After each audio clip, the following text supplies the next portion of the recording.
Welcome to Conversations That Count. I am Srilekha Pale, Vice Chair of Strategy and Community Engagement for Fairfax GOP.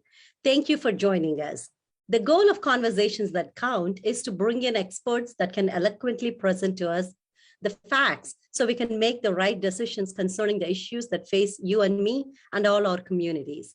One of those pressing issues that we discuss all along in our communities is about the current climate change and economic policies associated with it. Political groups remain divided over climate change cause and policies. Partisan divisions remain when it comes to how Americans perceive the effects of climate change policies on the environment and the economy. While speaking of economy, things in the world have gotten really ugly. Stocks are crashing, inflation and gasoline prices are soaring. Poor and fixed income families face growing hardships.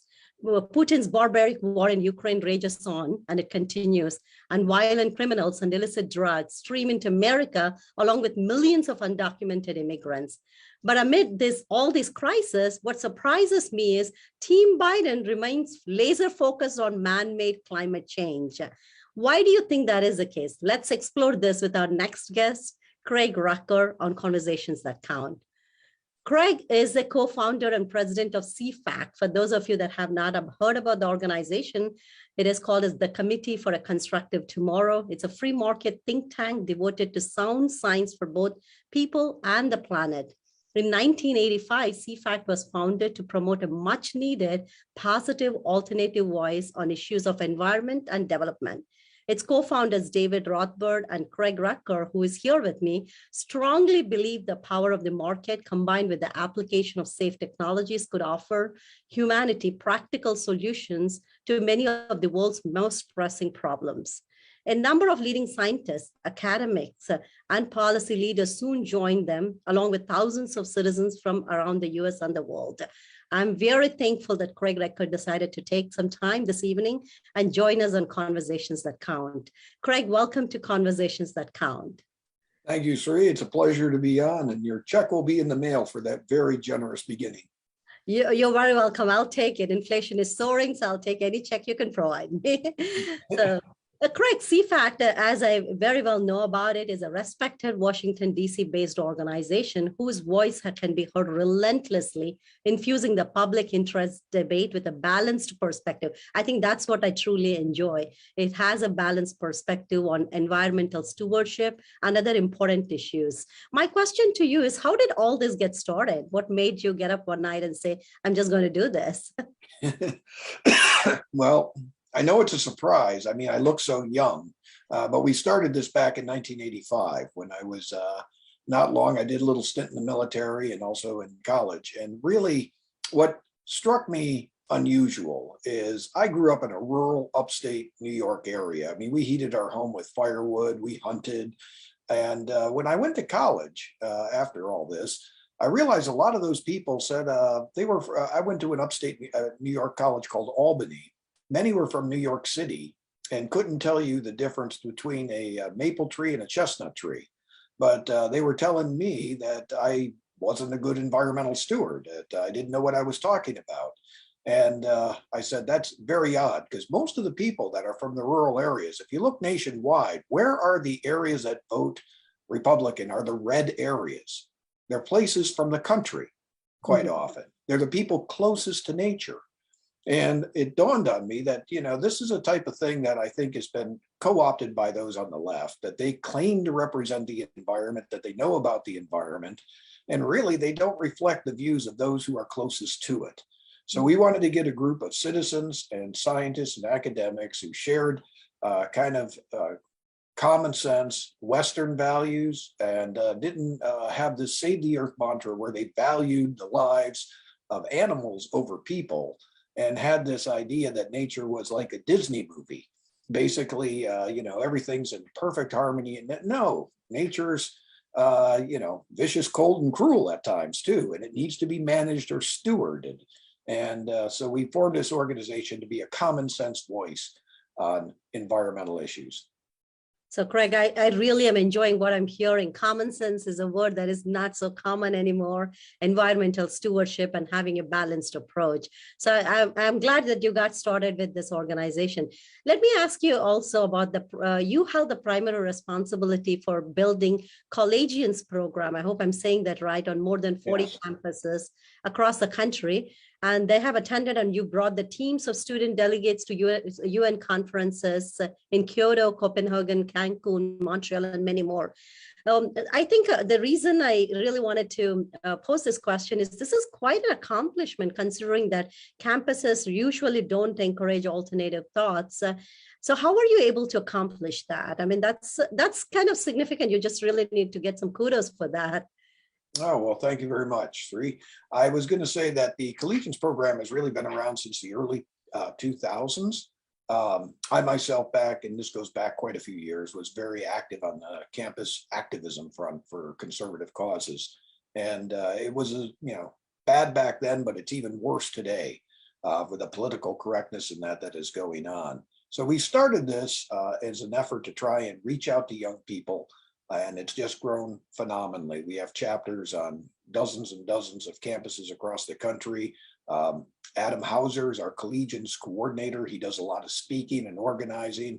Really, we like our Collegians program to be, we call it salt and pepper.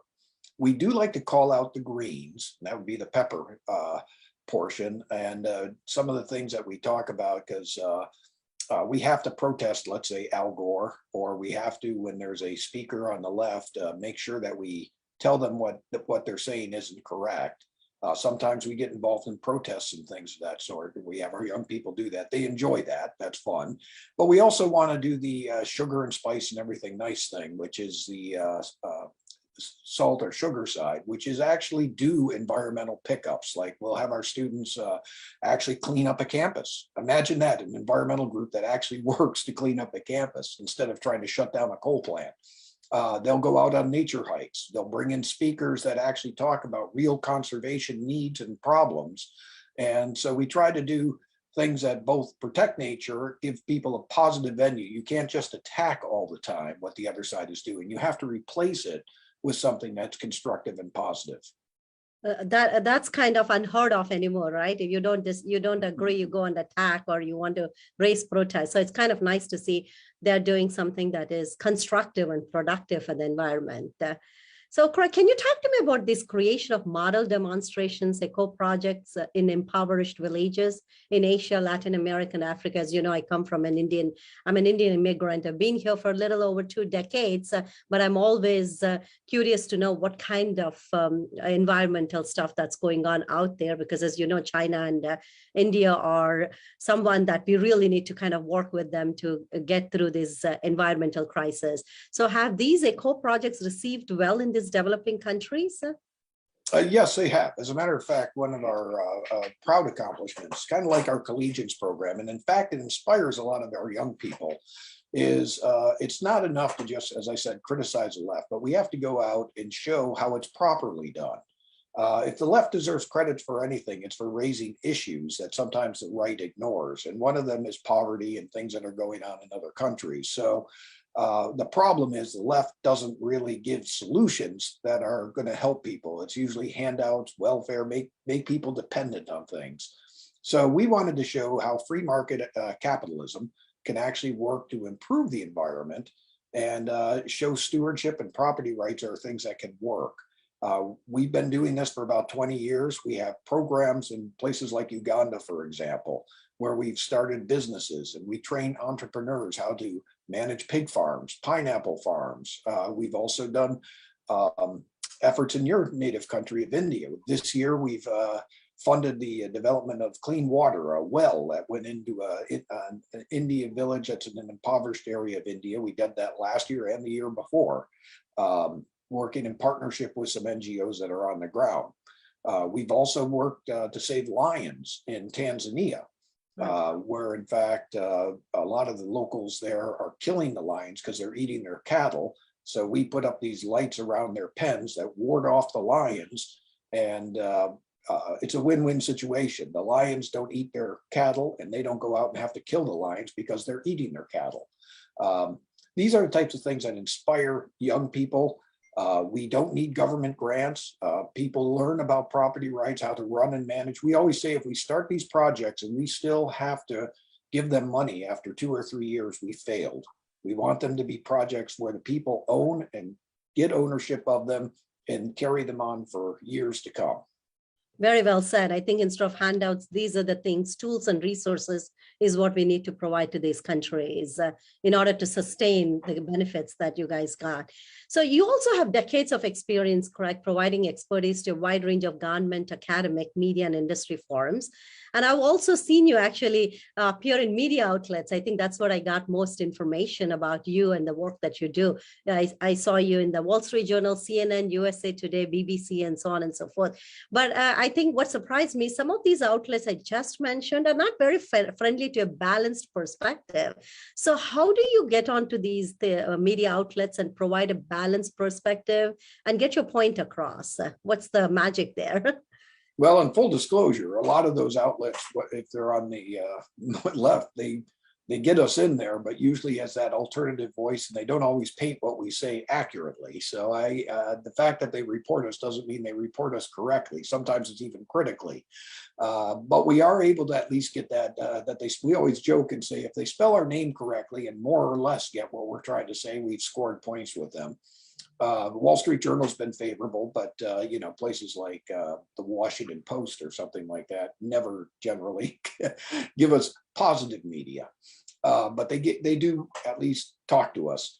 Our point of view is that, and I'll tell you where they generally get us. They get us with some of our media spokesmen who are out there all the time. Mark Morano is probably the most acclaimed one. He was on Tucker Carlson 2 nights ago.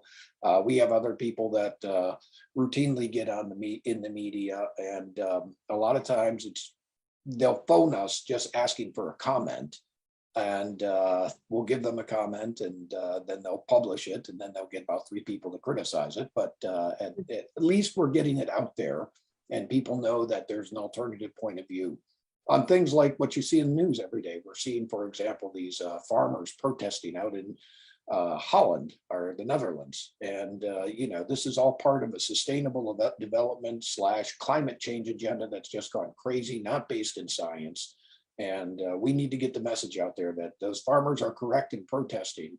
And this has real ramifications for our food supply, has real ramifications for people's lives as they continue to listen to the radical Greens try and pursue objectives that will benefit neither people or the planet. Absolutely. So, but one of the interview, Craig, I heard you mention that CFACT is committed to educating the public and exposing global warming for what truly it is. You said it's a massive redistribution scheme.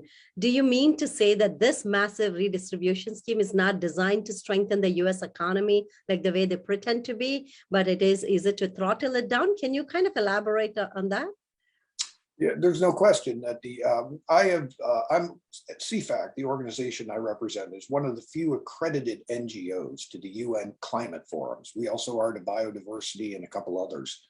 And we've been sending delegates there for almost 30 years. I myself personally have been to about 27 of these UN meetings going back to the mid-1990s. Wow. Having attended them, I can tell you that at the core of what they're trying to do is establish themselves as some sort of preeminent leader and dictating to the nations their energy policies, their agricultural policies, their population policies, and they're getting lots of money. And in the same way, they require dues, but also have all these other funds that they manage. Like, for example, the Green Climate Fund, this is like $100 billion that the UN wants to take away from various countries so that they can reappropriate it as they see fit. So I think all this weakens the United States. It lessens our sovereignty. And honestly, it's counterproductive because the UN, for example, thinks one of the best things you can do to protect the environment is to reduce human numbers. How do they do that? They fund a lot of abortion stuff all over the world, thinking that if we can somehow lessen the number of people, that's lessening the impact on Mother Earth, when in fact people are a blessing to the earth. And the most prosperous countries in the world are countries filled with people because people are not just mouths, they also have a mind and two hands and tend to be very productive, not just consumers. I see how this is a vicious cycle, right? You can start making connections of where these policies are kind of being choked on to us. So you just talked about United Nations. It's my understanding, as you said, you went there multiple times. I'm just curious to know, how is your message received in UN, especially when you have these Al Gore's, Kerry's flying into UN in their private jets, and Greta Thunberg's views being pushed aggressively in UN. So how is yours accepted? Well, they've grown accustomed to us. Now, I'd say it's an interesting love-hate relationship. We'll put up a booth, for example, sometimes at the United Nations conference where we hand out materials that's totally contrary to everything else that's being handed out. You can always find our booth because there's laughter, people are happy, and even if they disagree with us, they'll come over and at least talk to us. And I think it comes because we have a positive outlook on life, whereas a lot of our green adversaries think the end is near, we're going to die, or as AOC would say, the earth only has 12 years to left. There's no time to smile and be happy. But if you don't believe that, like we don't, we think we'll be fine in 2030, then that changes your perspective on things. So I think on a personal level, a lot of them like us a lot. However, as an organization, they don't like us too much. I've actually been kicked out of a couple conferences, but always welcome back for some of the activities. And one of the reasons is we like to do stunts. I think the last time I got kicked out was in 2017, shortly after Trump was in. We put up a big life-size picture of Donald Trump and shredded the Paris Accord because he said he was going to get us out of it. And they wound up throwing us into the desert in Morocco. But the next year we were back. They apologized for that. And the people that did that who apologize. I mean, this is a type of street theater that is common there, but apparently if you're on the conservative side, it's, not always welcome. You're very courageous. You're very courageous, and you're out there with a positive spirit. That makes a huge difference. I think that's one thing that I tell about conservative spirit, right? We're always, especially living in this area, being conservative in itself is challenging, but having a positive outlook goes a long way. Craig, I think you spoke about this, but I know that I wanted to get more information about this. You were involved in Adaptive Village Project, or CFACT has been involved, or Global Social Responsibility Program, and also you have a daily national radio commentary, which is Just the Facts. What are the projects that all of these are, and what are the themes that you're discussing in Just the Facts? Hopefully our audience can tune into that radio commentary to kind of get more information about the policies. It's actually changed names. It's now called District of Conservation, but I gave you an older one. But yes, it's actually a podcast. It's now hosted by Gabriella Hoffman. And I'm not sure how many radio stations it's in, but I do know it has a fairly good following on, through Apple. And you can find a District of Conservation with Gabriella Hoffman. We have another program with her called Conservation Nation. And we send her around the country to visit monuments, to go into places where there's a discussion of environmental issues. She just recently did one on bears out in Yellowstone, where they're being and how they're being managed, and the attacks that are coming on our conservation leaders by environmentalists who say we're mismanaging them, when in fact they're at record numbers. And, we also have other programs. You mentioned the collegians. We have the Adoptive Village program. We have perhaps the biggest climate skeptic site on climate change. It's called climatedepot.com. And would encourage everyone to go there. Some of our people produce books as well that you can get at our CFAC bookstore. And we have a fairly active grassroots presence around the country. So we have thousands and thousands and thousands of citizen members that receive our daily, weekly emails and get our newsletter. So we got a lot going on. Sometimes, though I'm the president of the organization, I even forget all our different projects because we just have so much going on. You definitely have built an empire around this, which is great because you really need to get some alternating thoughts as well. So, Craig, our energy and transportation secretaries, regardless of who is in that State Department, they insist that people need to rush out and buy these $55,000 electric cars and charge them up with expensive renewable energy to lower their carbon footprint. And how feasible or reasonable is that for middle class Americans? I always say I'm a middle class American mom, typically just running around with kids all day in a huge van where I can put my basketball stuff and my soccer stuff and so on. How feasible is it for average American to kind of evolve into these electric cars? Well, and you know that you raise a good point. I think that the cost is prohibitive for a lot of people. You are looking at 55, 60, even hot going up from there. You have limited range. I think for a lot of people who like to travel, we just went to Pittsburgh to visit friends, and you would have to stop for a 45, half hour, 45-minute recharge. Your electricity bill goes up. Sometimes these batteries have to be replaced, and they're several $1,000s every few years. That they drive okay while you're driving them, no problem with that. On the other hand, you got to ask yourself, why is the government telling us we all have to buy these expensive cars that have limited range? They'll tell you it's because there's a climate crisis. And in our view, they've been saying this. I've been around since the beginning of this crisis back in the late 80s, or so-called crisis. None of the things they predicted have ever come true. I've heard preposterous claims that by the year 2000, New York City would be half underwater. Never happened. We had climate people saying right after the year 2000, we'd have to tell our children within a decade that what snow is like, because they'll never see it. And that, of course, never happened. We heard from AOC by 2030, the end of the world is coming, the end. Well, we're well on our way there already, and I don't see really anything changing. On issue after issue, and I'd encourage people just to look up the data. We use government data, not our own data.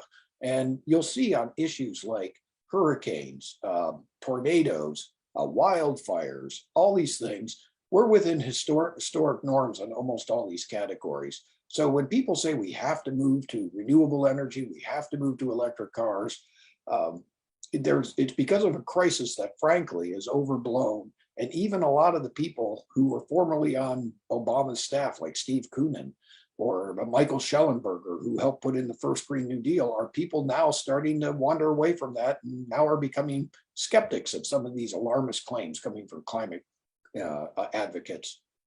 Absolutely, Greg. I said, if you're able to afford $55,000 car, go for it. Good for you. But I think insisting that or making us feel guilty, just average American moms and American dads, I think is just unbelievable. Well, and here's the other thing. They call them environmental, but the number of precious metal, you got nickel, cadmium, copper, all these things are coming from developing countries where in many cases, well, some of it comes from China where they use slave labor. Other countries come where they use child labor.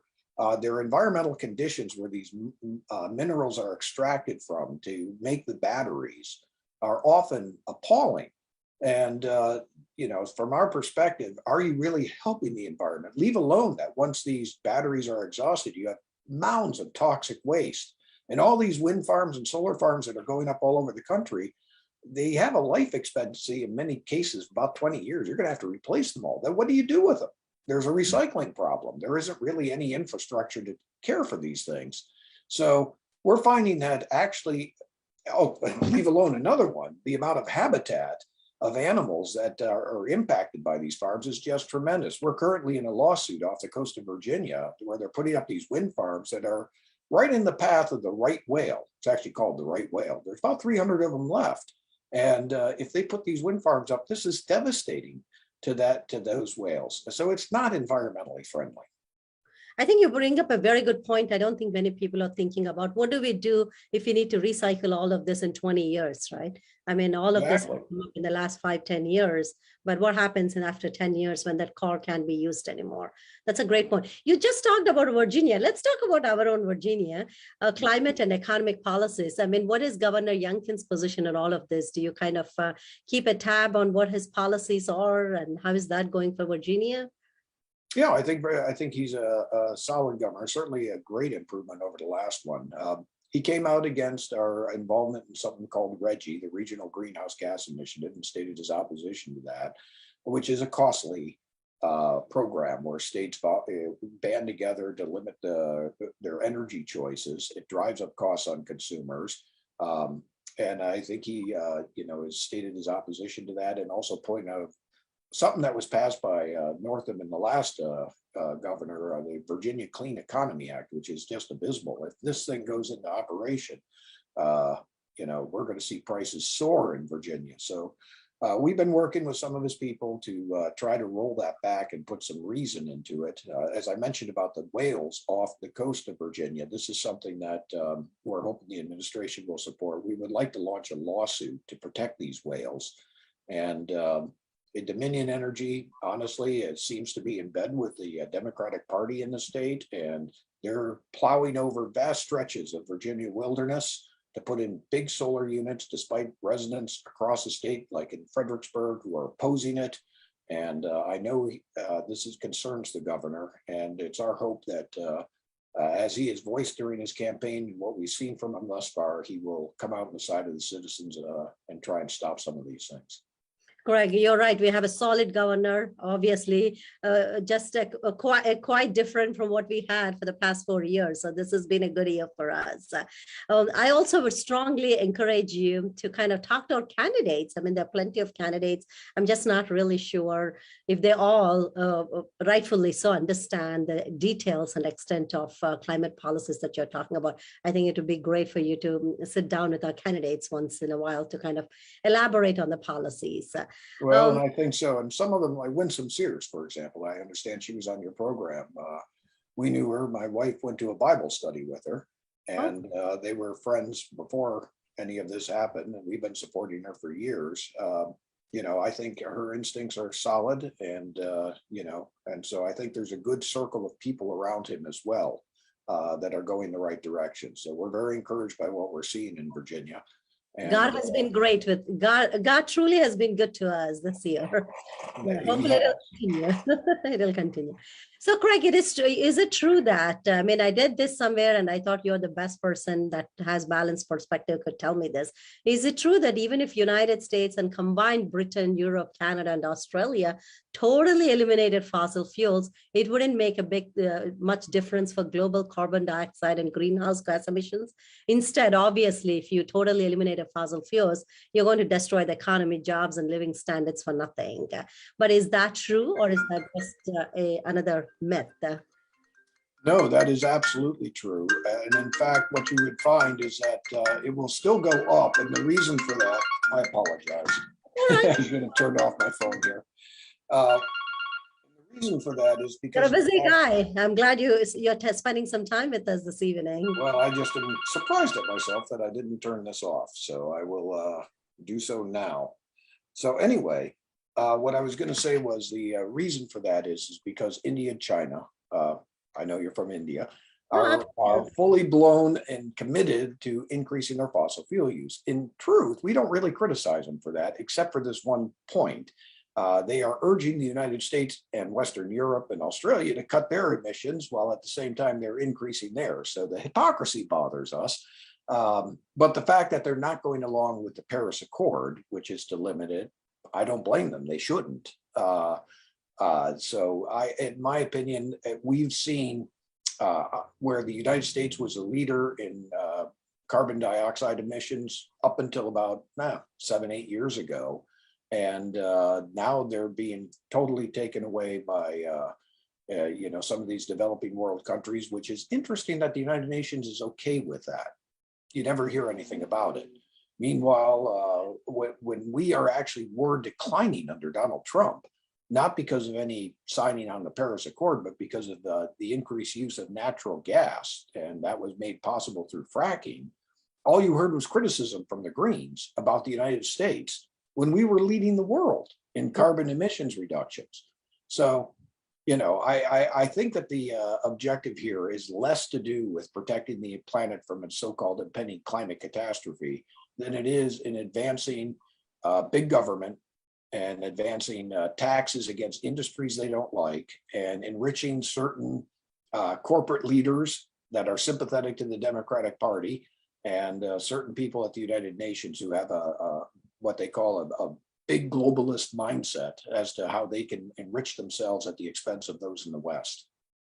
Absolutely, Craig. I think hypocrisy is a good word to use, and bloating up the government only benefits some people. It doesn't benefit 90% of Americans by any means.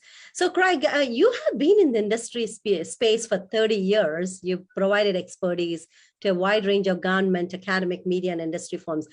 Do you think the public is more aware of what's going on right now with this climate change world now better than when you started off? Do you feel like with the exposure to, or is it so polarized that people know less about what the truth is now than 30 years back? I'm just curious to know, what did each decade you feel like, oh, this is getting better? Or is it like, oh boy, this is even more polarized? You know, there's a little bit of both. I would say, attitudes really have been fairly polarized for a while on this. It's very much a Democrat-Republican divide on this. And so I would say that, we've made some progress in terms of educating people. I think when you look at some of the polls out there and you ask them on an issue like climate change, where's that rank in your major issues that you're concerned about? In the United States, it's down near the bottom. If there's, 7, 8, 9 issues, it's 7th, 8th, or 9th, behind illegal immigration, behind, war on terror, behind, high fuel prices, the economy. So it's not one of these top tier issues as it is, for example, in Europe or Australia, where they just had an election, and it tends to be a much higher priority. And so we take credit for that, not just ourselves, but our allies as well, in trying to do something about that and educate the American people. Unfortunately, I would say that where it's starting to make an impact is among younger people. And this is because of the education system. A lot of young kids are terrified. In fact, they have growing things called eco-anxiety that psychologists call it, because kids are being force-fed that they're all going to die, and teachers are telling them that there'll be no more polar bears left, there'll be no more future for you, and your parents are selfish because they're chewing up all the goods, and you have a very bleak future. That hence you see somebody like Greta Thunberg, for example, who actually couldn't eat for a while, because she's been terrorized by the public school system about climate change. And this concerns us because this is having an impact amongst some younger people that are buying into this. And so the future, we got to be cautious about. We got to start making some more inroads and getting some materials out there, which we're busy doing to try and offset some of this propaganda being fed our kids. Greg, every single day I hear a new word from that liberal community. I say, I've never heard the word eco-anxiety. Now, as you say, it just makes sense. I think that is there. I mean, the kids are terrified of their bleak future. And I'm like, it's not bleak. I mean, the country is a developed country. We can handle these crises. So it's just... Well, we interviewed some of these. Now, one of the things CFAC's done, and we're somewhat known for, is we put out 2 movies. One was called Climate Hustle, and the other was called Climate Hustle 2. The first one went out in 2016, and it was in about 400 theaters, and it was the #1 movie for one night. We beat My Big Fat Greek Wedding 2 and Batman versus Superman. So the competition wasn't that great, but we did beat them, and we were the #1 movie. It had Sarah Palin at that time helping to promo it. Climate Hustle 2 came out about a year ago, or a year and a half ago, about a year ago, and it's available on our website. It stars Kevin Sorbo.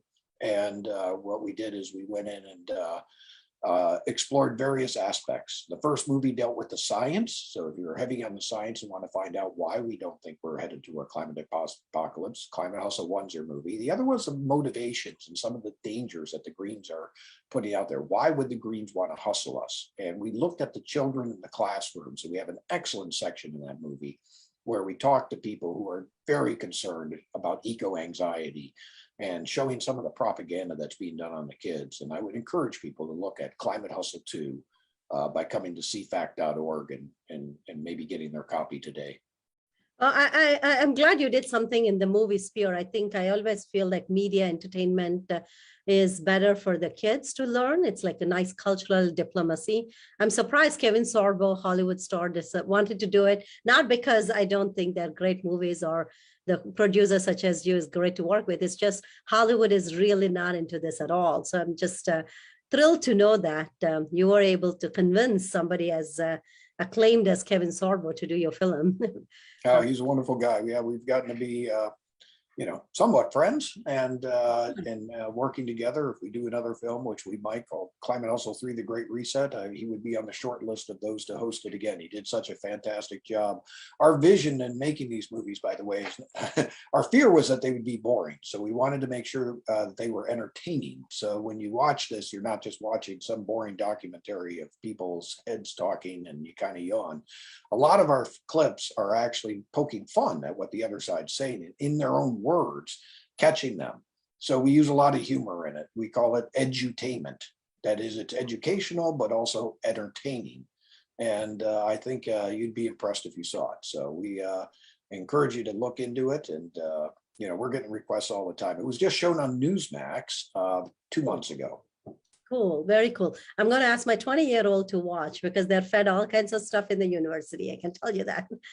So Craig, I know you represented at the 26th session of the Conference of the Parties. Was that in Glasgow, Scotland?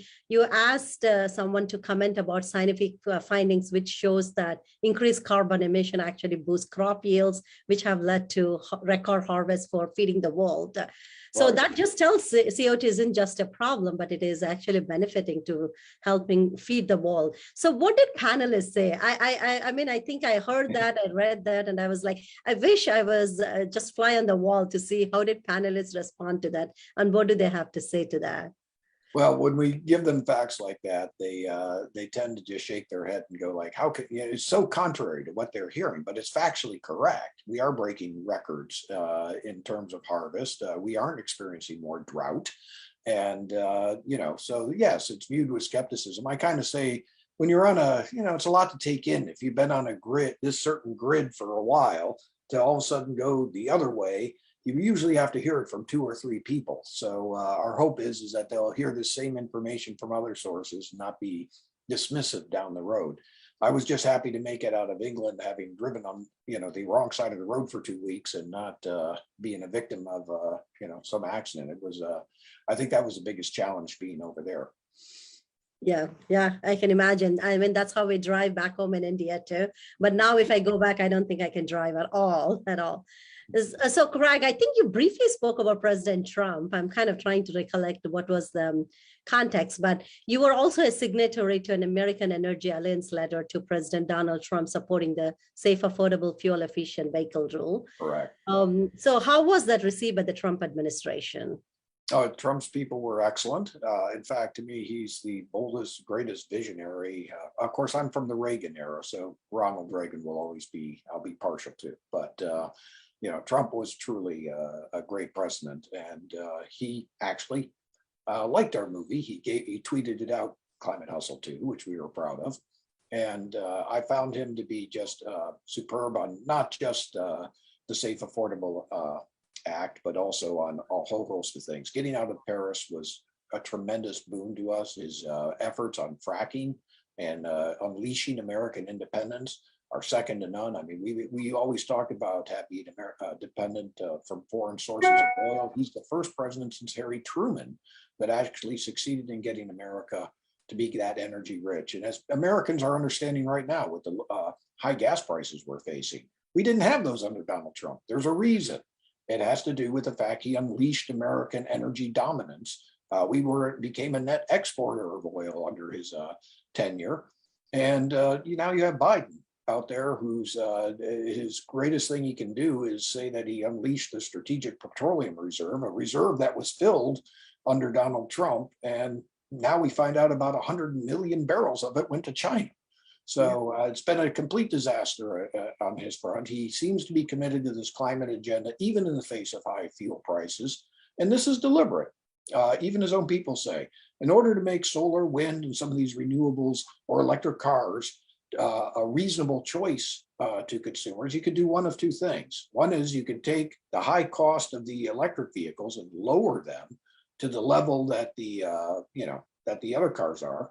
Or the other one is if renewables are at this price, raise the prices of all the regular traditional cars and the gasoline and everything through taxes, gas shortages and the like, and now it becomes competitive. He's chosen the latter. He wants to up the cost of our conventional energy sources so that we're forced, to consider electric cars. Craig, the word that you use, deliberate, makes me feel like average American who are spending $4.99 at this point does not appreciate that at all from Team Biden. I say their entire focus on climate crisis when things are so bad out in the economy. And as you said, those two options, they chose to just raise the prices. And I think none of this is going to solve the climate crisis anyway, because there isn't a crisis, and so that's the biggest thing. And if he was really committed, let's suppose you buy in and say, you're hearing me for the first time saying it's not a major crisis, but let's suppose you're one of those who say, I'm hearing too much that it is a crisis. There's a much more affordable alternative. Go nuclear. Nuclear emits no greenhouse gases. But you know what the Greens' position is on nuclear? They're against it. And you go like, okay, so now you got bountiful electricity at a cost competitive price that could allow us to have a strong economy, and you guys are opposed to it. Why? It makes no sense, but it's because they have another agenda. Craig, I hope our audience catch on to 2 points that you mentioned. One is strategic reserves that you talked about, what Biden released actually were from Trump era. And the second thing was, he was the one that filled. And second thing is, we are struggling with the prices, and millions of barrels are being shipped outside of the United States. So it's just really doesn't make sense. I hope that's probably news to a lot of people, because everybody thought that this was meant for Americans, and it is supposed to be to lower our prices. They give some convoluted reason that they say, well, if it floods the world market, it drops everybody's prices. I go, yeah, but not that much. If you're putting that little amount of oil into a global economy, that does almost nothing for prices. So it does, even using their own logic, it doesn't help with gas prices. 100%. So, Craig, I know you congratulated President Trump for rolling back corporate average fuel economy standards and urging him not to cut a deal with California to allow them to operate with separate regulations. Did Trump adapt to that? Did he consider that? Yes, he did. As a matter of fact, he did. He actually was one of perhaps the first president I remember anyway that actually lowered the corporate average fuel economy and did not have it go as high as what Biden wants it, over 50 miles per gallon. The reason for this is because of the fact that it really doesn't do anything to cure pollution or anything of that sort. It makes cars smaller and less safe. And there's been bountiful studies that have been done out there that shows as cars get smaller, they're less safe for consumers. It limits consumer choice, and a lot of people don't want to be in these small cars because they have families, and they, trucks and that sort of thing struggle to get these. And there's not always a technology fix. If you just keep upping the standards like that, eventually we're all going to drive, smart cars, and I'm not sure that that's in the interest of the consumer or people in general. Did you publish an article in the Boston Herald or Inside Sources arguing against tax incentives for electric vehicles? Was that part of this discussion? It was. I think it was in Energy Central, but yes, I did. It was basically my position that these tax incentives are not going to things that are improving the environment. I've mentioned before the batteries. I mentioned before the smaller cars. I mentioned before that these tax incentives also have been in place for a long time. If you wanted to give these industries a little leg up for a short term, I could live with that. But it's now been a long time, and people just aren't buying them. The technology hasn't been there that have dropped the price of these things. In fact, they're going up in price. So I think enough is enough. If you're going to compete, you should compete on a level playing field. If electric cars are really the way of the future, let them compete on a level playing field with the conventional vehicles and make a better product that goes further and scores better with the consumers, rather than have a government-induced transition, which never goes well. Absolutely. Craig, every increase in fossil fuel, drives up the current, 9.2% annual inflation rate right now for everything we grow, make, buy, and eat. I guess most Americans understand that. I hope they do. What do you think it takes Biden administration to understand that this is literally killing all of us, and not only killing more jobs, it's reducing our health and living standards even further, especially for middle class to poor American families? I know you're doing your best. What else can we do to make the Biden administration understand that? I am not certain. They are a committed ideological administration, much like Obama was before them, that seems to have set its course in a way that I'm not sure that very much, if anything, is going to change their mind on this. I think they're going to have to hopefully feel the results at the polls this coming November. And if in fact things go as it appears they may, they'll have no choice but to amend what they're going for. Right now, we can thank Senator Joe Manchin for standing in the way of some absolutely horrible laws. He just did it again today by not signing on to any sort of climate legislation that's going to go through, all but killing any hopes for massive spending on some of these boondoggle programs that the administration had in mind for their Green New Deal that they wanted to put through. So, I think short of defeating them at the polls, there's almost no way that this administration is going to change course. Correct. I'm glad you brought up the midterm elections. I was wondering, do you think midterm elections will play a role in determining whether America's living standards and freedom of speech lives on? I mean, I can't wait for midterms to come in. Absolutely. As I say, we're optimistic, but you should never count your chickens before they're hatched. But I'm old enough. I've seen some disappointments come around, but I've also seen some unexpected surprises. But I think people have had enough. I think this administration is just, you can thank them for probably what will be majorities in both houses against them. And the reason for that is the high energy costs, which are the natural consequence of what they've been pursuing. And the high food prices, as they do pretty much a war on farming. You see just the inept foreign policy leadership. And you have Biden out there begging for oil from some of our adversaries. This is not an administration that's strong. It's not an administration that's looking to what's best for the American people. It's one that's committed to a radical green agenda. And the hell with everybody else that and what they suffer. We're going to plow through with what we want to do. Correct. Thank you so much. This has been so insightful. Some of the questions are questions that I was more curious to understand. And thank you for your time and patience in not only answering the questions, but also elaborating in the policy stances of CFAC. As we are coming to the end of this program, I can't believe it's already 15 minutes. I think you were so prompt, you were so timely in kind of speaking. I can't believe I asked you about close to 18 questions, which usually doesn't happen. You're so comprehensive, articulate, and crisp with your responses. It was just a bundle of knowledge packed in 15-minute session. So in the last minute, did I miss anything that you feel like, I really want to tell the audience about this? Well, I would say that the last thing I'd like to say is people should be optimistic and hopeful. While on the one hand, you have one side that's preaching gloom and doom, the end is near, or as Alexandria Cortez says, we have 12 years left. They've been defeated in the past. We've gone through many battles with these guys through the years, and ultimately the common sense of the American people return, especially when they are suffering the prices. I also am old enough to have lived through the gas prices of the late 1970s. And it was pretty dire then, with double-digit employment, double-digit interest rates, double-digit inflation. And then we had Ronald Reagan. And we then ushered in great prosperity for a long time. And, so from my perspective, I think that the best days are ahead, hence the name of our organization, Committee for a Constructive Tomorrow. I think that we should not go to bed in fear. We should not teach our children the end is near. They should have an optimistic future to look forward to. And I think we can turn this corner and hopefully remember both the Biden and the Obama administration is nothing but a bad dream. Correct. Fantastic. That was an amazing summary. No gloom and doom. I think we can get through this. And in the crisis, Reagan came through. So hopefully in the next crisis, we'll have another Reagan come through. So viewers, as you can see, CFAC,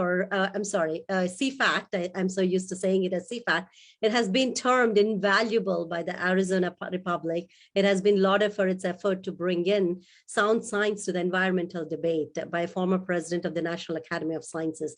It has also been praised by a respected Boston Herald columnist for a record of supplying absolutely solid information. That's what Craig did in the last 15 minutes. He brought in the facts, very balanced facts and solid information. I thank you, Craig, for coming in and sharing the knowledge and your expertise in conversations that count that is supported by Fairfax GOP. Thank you, Sri. It was a pleasure being on your program. Thank you. Dear viewers, next week on Friday, July 22nd at 6 p.m., we'll have Stephen Sutton. He's a Senior Vice President in Leadership Institute in order to discuss about training and mentoring the next generation of conservative leaders. Hope you all can tune in. I also will be having a walkathon tomorrow at 9 a.m. in Fairfax to support our candidates. We're going to be doing some door knocking, postcard writing, some phone calls in order to support our common sense candidates of 11th Congressional District, who is Jim Miles, 10th Congressional District, who is Hank Cow. Both will be in Fairfax. If you're interested in joining the walkathon, please message here on Fairfax GOP Messenger, and I will send you all the details.